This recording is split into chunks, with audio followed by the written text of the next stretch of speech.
Is the Star Wars universe in trouble? With divisive movies like The Last Jedi, financial disasters like Solo, and Lucasfilm's internal battles, things seem grim, but amidst the darkness there's a glimmer of hope. The Mandalorian. This simple TV show, set after the Empire's fall, offers a break from Disney's grand spectacles and politics. Though not groundbreaking, it's a relief from disappointment, like having a friend who occasionally messes up but still brings some joy. The Mandalorian has a mission. He's got to take a kid, who's also a Jedi, back to the Jedi folks. So he's on the hunt for other Mandalorians who might know where to find these Jedi. He hears about one chilling in Mos Pelgo on Tatooine. But surprise, there's no Mandalorian there. Just this dude called Cobb Vanth wearing Mandalorian gear. Turns out Vanth used that armor to save his town from some bad guys. But now they're in trouble with a big scary krayt dragon. Vanth says he'll give back the armor if Mando helps him deal with the dragon. So, the Mandalorian makes a deal with the folks from Mos Pelgo and some Tusken raiders to team up and take down the krayt dragon. They pull off a plan and kill the dragon, and Mando gets his hands on Vanth's armor. But guess who's watching from afar? Boba Fett, all scarred up. Next, Mando agrees to ferry a frog lady and her eggs to another planet where her hubby can help them hatch. But because the eggs are fragile, they have to go slow. On the way, they run into some X-Wing fighters who force them to land on an icy planet. While Mando fixes the ship, the kid finds some eggs in a cave and, well, let's just say they hatch into some creepy, spider-like creatures. So the Mandalorian, the kid, and the passenger get stuck in the Mandalorian ship, the Razor Crest, until the X-Wing pilots save them and kill the creepy creatures. The pilots cut Mando some slack because he helped catch some bad guys before, so they let him off with a warning. Once the ship is fixed, they head off again to Trask. There, the frog lady meets up with her hubby, and they point Mando to a nearby inn where he can learn more about other Mandalorians. So, a fisherman offers to take the Mandalorian to meet some other Mandalorians. But on the fishing boat, the fishermen try to snatch Mando's armor to sell it. Luckily, 3 Mandalorians, led by Bo-Katan, swoop in and save the day. Bo-Katan asks Mando to help them nab some weapons from an Imperial ship in exchange for info on the Jedi. Once they're on board, Bo-Katan spills the beans. They're actually after the ship and its weapons to help them win back Mandalore. The Imperial captain tries to sabotage the ship, but Bo-Katan stops him and starts asking about this thing called the Darksaber. So, the Imperial captain decides to off himself. Bo-Katan tells Mando to meet a Jedi named Ahsoka Tano in a city called Caladan on the planet Corvus. With his ship kinda fixed, Mando and the kid keep on trucking. But the Razor Crest still needs more work before they can make it to Corvus. So they swing by Navarro to catch up with their pals Cara Dune and Greef Karga. While the ship gets patched up, Mando sees how much Navarro has changed since he was there last. With Karga as the big boss and Dune as the top law enforcer. Their final hurdle? There's still an Imperial base hanging around, and Mando agrees to help his buddies wipe it out. So, it turns out the base is actually a lab where this Dr. Pershing guy is messing around with the kid's blood, which apparently has some special stuff called midichlorians.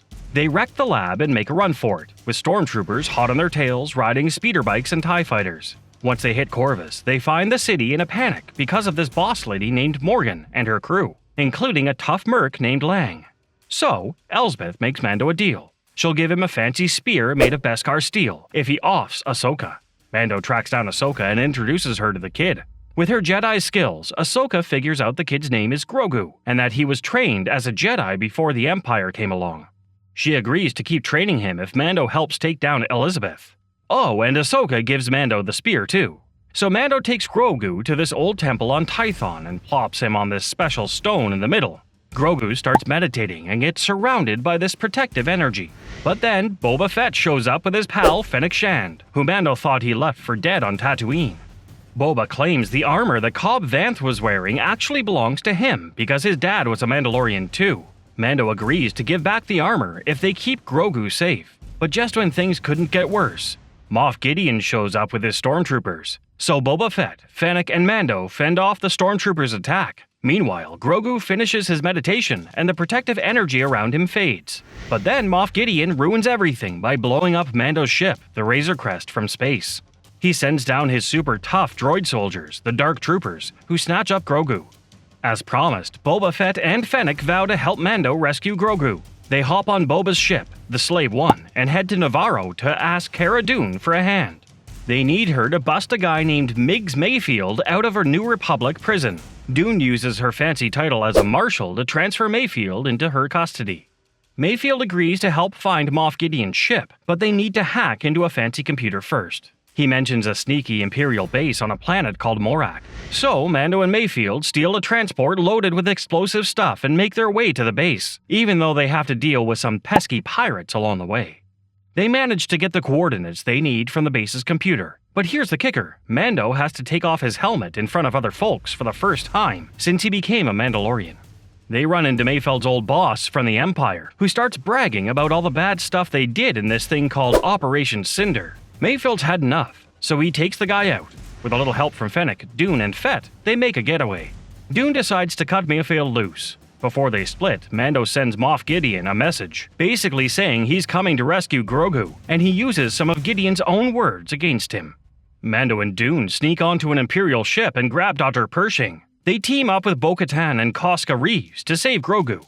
In exchange, Bo-Katan gets Gideon's ship and this special sword called the Darksaber, and Mando thinks about helping them free Mandalore. They use the ship to crash onto Gideon's cruiser, while Fett pretends to attack them in his ship, the Slave One. Bo-Katan, Koska, Fennec, and Dune battle through stormtroopers to reach the cruiser's main control room. Meanwhile, Mando faces off against the tough Dark Troopers, manages to take down one of them with his Beskar spear, and tosses the rest out into space. So, Mando faces off against Gideon with his trusty spear and comes out on top, which means he's now the rightful owner of the Darksaber. Just when things look dicey with those pesky Dark Troopers, a Jedi named Luke Skywalker shows up and takes care of them. Turns out Grogu called for help back on Tython. Mando gives Grogu the green light to go with Luke and his droid buddy R2-D2 to finish his Jedi training. Later on, Fett and Fennec head to Jabba's old stomping grounds on Tatooine. Fett takes out Bib Fortuna and claims the throne for himself. Last we checked in September 2021, The Mandalorian was a hit with both critics and fans. It's set in the Star Wars world and follows a bounty hunter named the Mandalorian, or Din Djarin, on his wild adventures. People love it for its awesome production, gripping stories, and unforgettable characters, especially the adorable Baby Yoda. The Mandalorian was praised for its ability to capture the essence of the original Star Wars trilogy, while also introducing new elements and expanding the lore of the Star Wars universe. The show's blend of action, drama, and humor appealed to a wide range of viewers. If you're into Star Wars or love sci-fi and fantasy shows, The Mandalorian could be right up your alley. It's got a big fan base and people love it for its top-notch production, exciting stories, and characters you won't forget. But hey, everyone's different, so it's a good call to watch a couple episodes and see if it's your cup of tea. Do share your thoughts in the comments below. Also, don't forget to hit the like and subscribe button before you go. We'll meet you in the next one.